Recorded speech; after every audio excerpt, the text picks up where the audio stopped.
నమస్తే. Welcome to India's largest digital media network Suman టీవీకి స్వాగతం. బరువుగా ఉన్న వాళ్ళు వెయిట్ లాస్ అవ్వడానికి ఎంతో ప్రయత్నం చేస్తూ ఉంటారు.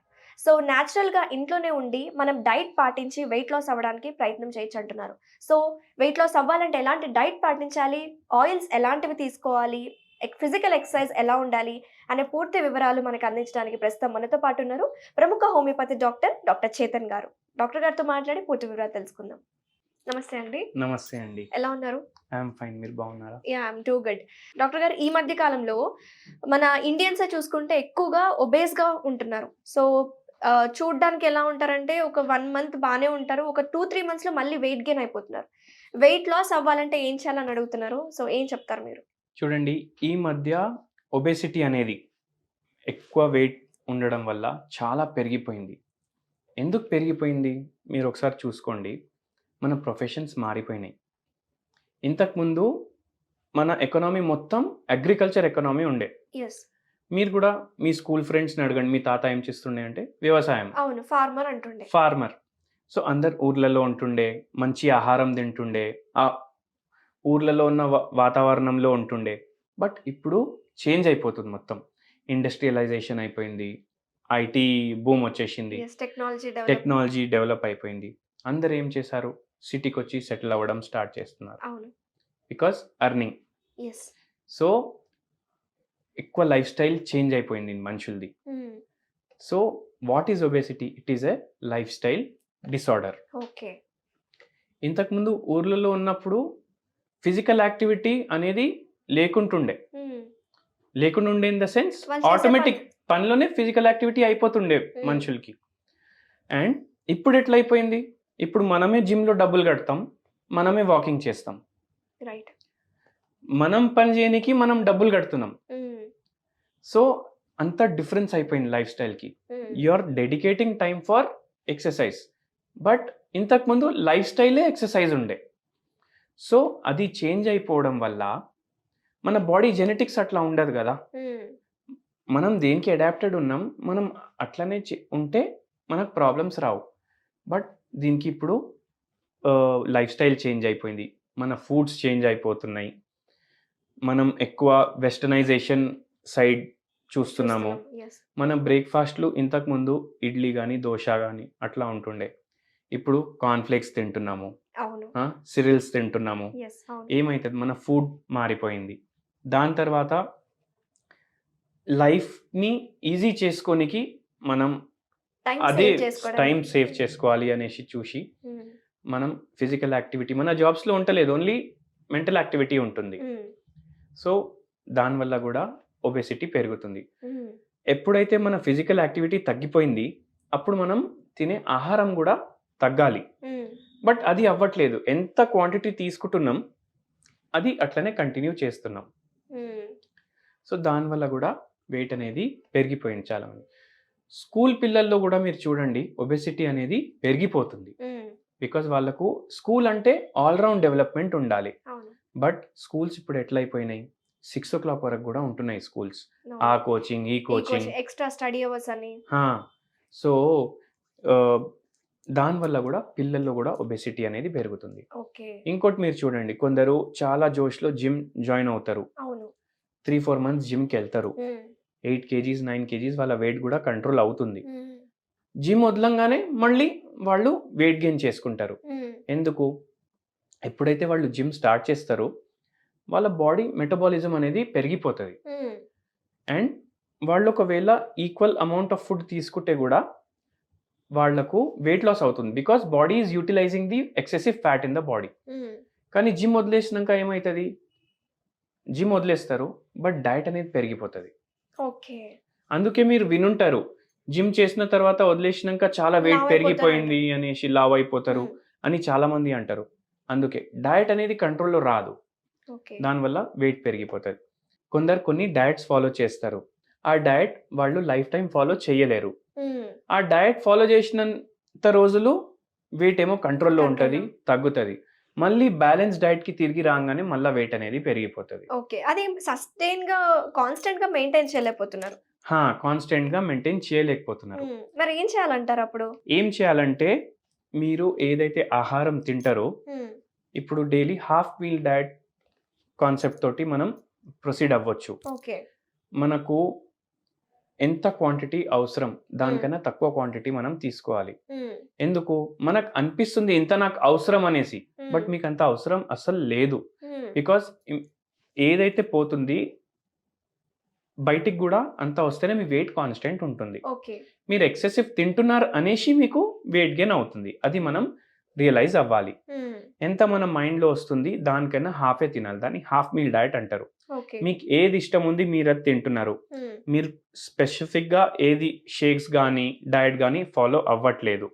సో మీ మైండ్ కూడా సాటిస్ఫైడ్ ఉంటుంది, మీకు కూడా సాటిస్ఫాక్షన్ ఉంటుంది, అండ్ మీరు వెయిట్ కూడా లూజ్ చేస్తారు. ఇది మీరు లైఫ్ టైం ఫాలో చేయొచ్చు.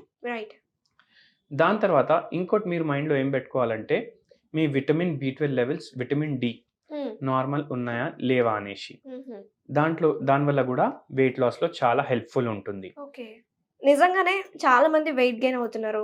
మీరు అన్నట్టే జిమ్ కి కానీ జుంబా కానీ వర్కౌట్స్ వెళ్ళి మెయింటైన్ చేయలేకపోతున్నారు కాన్స్టెంట్ గా. సో చాలా మంది అడుగుతున్నారు, మా కమెంట్స్ రూపంలో కూడా ఏం అడుగుతున్నారంటే ఇంట్లోనే హోమ్ రెమెడీస్ ద్వారా మనం ఎలా తగ్గించుకోవచ్చు. ఎందుకంటే మన వంటిల్లే వైద్యశాల అని చెప్తూ ఉంటారు కదా. సో మన వంటింట్లో దొరికే ఐటమ్స్ తోటి మనం ఎలా న్యాచురల్ గా తగ్గించుకోవచ్చు అంటారు? నేను కూడా ఇది పర్సనల్ గా ఫాలో చేస్తాను. లాస్ట్ వీడియోలో మనం వైట్ టీ గురించి డిస్కస్ చేసాం, మీకు గుర్తుంటే. మీకు అందరికి ఇంకో టీ గురించి చెప్తాను నేను. ఇది ఊలాంగ్ టీ. ఊలాంగ్ టీలో చాలా యాంటీ ఆక్సిడెంట్స్ ఉంటాయి, almost equivalent to white tea. కానీ గ్రీన్ టీ తోటి కంపేర్ చేసుకుంటే ఊలాంగ్ టీలో చాలా ఎక్కువ యాంటీ ఆక్సిడెంట్స్ ఉంటాయి. ఏంటిది ఊలాంగ్ టీ? మనకి ఎక్కడ దొరుకుతుంది అంటారు? ఇది మీకు దొరుకుతుంది, still not in the trend, but ఇప్పుడు ప్రొడక్షన్ పెరుగుతుంది. ఇది మన దేశంలోనే అస్సాం ఉంది కదా, అస్సాంలో కొత్త కొత్త టీ గార్డెన్స్ వస్తున్నాయి ఇప్పుడు ఊలాంగ్ టీ గురించి.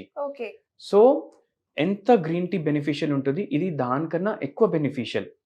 ఇది బాడీలో మెటబాలిజం పెంచుతుంది. మనకు వెయిట్ ఎందుకు పెరుగుతుంది? ఎందుకంటే మన మెటబాలిజం స్లో అయిపోతుంది విత్ ఏజ్. సో ఇది బాడీ మెటబాలిజం చాలా పెంచుతుంది, బ్లడ్ ఫ్లో అన్ని పార్ట్స్ కి మంచిగా అవుతుంది ఊలాంగ్ టీ తీసుకోవడం వల్ల. హార్ట్ హెల్త్ మంచిగా ఉంటుంది, హార్ట్ మంచిగా బ్లడ్ పంప్ చేస్తుంది, ఫ్యాట్ మెటబాలిజం అవుతుంది. సో ఊలాంగ్ టీ మీరు తీసుకుంటే టీ బదులు ఇది మీకు ఒక రిఫ్రెషింగ్ స్టేటస్ ఆఫ్ మైండ్ కూడా ఇస్తుంది. మీరు యాక్టివ్ కూడా అవుతారు అండ్ వెయిట్ కూడా లూజ్ అవుతారు. ఇది మనకి మార్కెట్ లో అందుబాటులో ఉందంటారా? ఇప్పుడు చూడండి, ఇది ఇప్పుడు ఈ మధ్యనే మీకు అనిపిస్తుంది, మీరు ఫస్ట్ టైం విన్నారు ఒకవేళ ఊలాంగ్ టీ అంటే, but 18th century 19th century నుంచే జనాలు ఇది వాడుతున్నారు. అండ్ మార్కెట్ లో కూడా మీరు గూగుల్ చేస్తే మీకు దొరుకుతుంది.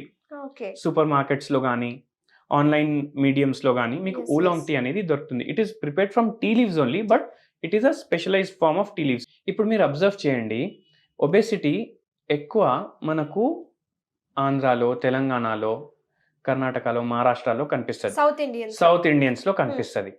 మీరు నార్త్లో వెళ్ళిపోండి, బీహార్లో కానీ యూపీలో కానీ మీకు అంతా కనిపించదు. ఎందుకు?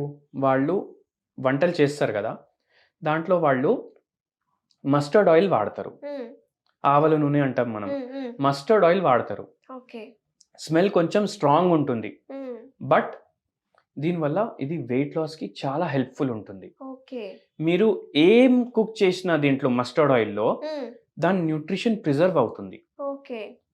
సో ఆ న్యూట్రిషన్ ప్రిజర్వ్ అవ్వడం వల్ల డైజెషన్ మంచిగా అవుతుంది మీరు మస్టర్డ్ ఆయిల్ తీసుకుంటే. ఇదే కాకుండా మీరు చూడండి, కేరళైట్స్ ఏమో కోకోనట్ ఆయిల్లో కుకింగ్ చేస్తారు. మనం స్మెల్ వస్తుంది కోకోనట్ ఆయిల్లో కుక్ చేస్తే అని అనుకుంటాం, బట్ అట్లా ఉండదు. దానివల్ల కూడా చాలా బెనిఫిషియల్ ఉంటుంది అది వెయిట్ లాస్ కి. సో మనం రెగ్యులర్ గా వాడే కొన్ని రిఫైన్డ్ ఆయిల్స్ ఉంటాయి కదండి, లైక్ గ్రౌండ్ నట్ ఆయిల్ కానీ సన్ఫ్లవర్ ఆయిల్ కానీ, అంటే ఇవి స్టాప్ చేసేసి మనం వీటికి షిఫ్ట్ అవ్వచ్చు అంటారా? అవును, వీటికి షిఫ్ట్ అవుతే మనం చాలా హెల్దీ కూడా ఉంటాం. అండ్ మీకు ఇంకోటి, ఇప్పుడు చూడండి ఒక మిత్ ఉంది, మీరు ప్యాకెట్స్ మీద కూడా చూస్తారు జీరో కొలెస్ట్రాల్ అనేసి. అవును, బట్ ఇక్కడ అందరికి మన వ్యూవర్స్ కి ఒక ఇంట్రెస్టింగ్ ఫ్యాక్ట్ ఏంటంటే, ఏ నూనెలో కూడా కొలెస్ట్రాల్ అనేది ఉండదు. నూనెల్లో కొలెస్ట్రాలే ఉండదు, దాంట్లో ట్రైగ్లిసరైడ్ ఉంటది. కానీ మార్కెటింగ్ కోసం జీరో కొలెస్ట్రాల్ అని రాస్తారు, కొలెస్ట్రాల్ ఫ్రీ. కొలెస్ట్రాల్ ఎప్పుడు పెరుగుతుంది? నాన్ వెజిటేరియన్ ఫుడ్ తీసుకుంటే కానీ, animal products, yes. Milk, okay. Sweets, వీటి వల్ల కొలెస్ట్రాల్ పెరుగుతుంది. ట్రైగ్లిసరైడ్స్ పెరిగేది ఎందుకు? ఎక్కువ ఫ్రైడ్ ఫుడ్ కానీ, మీరు నూనె ఎక్కువ వాడుతున్నారు మీ ఫుడ్లో కానీ, అప్పుడు ట్రైగ్లిసరైడ్స్ పెరుగుతాయి. ఓకే. సో మీరు ఏ నూనె తిన్నా దాంట్లో కొలెస్ట్రాల్ అనేది ఉండదు. ఓకే. డాక్టర్ గారు, అయితే ఫుడ్ విషయానికి వస్తే ఎంతోమంది వెయిట్ లాస్ అనగానే వాళ్ళు డైట్ కంట్రోల్ చేస్తూ ఉంటారు కదా. సో ఫుడ్ ఎలాంటి ఫుడ్ తీసుకోవాలి? ప్రాపర్ న్యూట్రిషన్ అందే ఫుడ్ ఏముందంటారు? ఇప్పుడు చూడండి, మీరు వైట్ రైస్ కాకుండా బ్రౌన్ రైస్ ప్రిఫర్ చేయొచ్చు, అదొకటి. అండ్ ఏదైతే వీట్ ఉంటుంది దాని బదులు మనం జొన్నె కానీ లేదంటే రాగి, మిల్లెట్స్ ఎక్కువ ప్రిఫర్ చేయండి. దాంతో కూడా మీరు రొట్టెలు చేసుకోవచ్చు. ఓకే. మనం ఉండే వాతావరణంలో ఏది ఈజీగా గ్రో అవుతుంది మన బాడీకి అదే సెట్ అవుతుంది. ఓకే. మనం ఉండే వాతావరణంలో జొన్నె ఈజీగా గ్రో అవుతుంది. సో అది we will easily adapt to that. Okay. Right. దాంట్లో ఫైబర్ కంటెంట్ అనేది కూడా చాలా ఎక్కువ ఉంటుంది. ఎస్. అండ్ ఇవన్నీ వెయిట్ లాస్లో హెల్ప్ చేస్తాయి. థ్యాంక్ యూ చేతన్ గారు. చాలా క్లియర్గా అండ్ డీటెయిల్గా ఎక్స్ప్లెయిన్ చేసినారు. అసలు వెయిట్ లాస్ అవ్వాలంటే ఏం చేయాలి, ఎలాంటి ఫుడ్ని మనం తీసుకోవాలి, అలాగే మీరు చెప్పిన హోమ్ రెమెడీస్ చాలా యూస్ఫుల్ అవుతాయి అనుకుంటున్నాను. Thank you so much. Thank you అండి.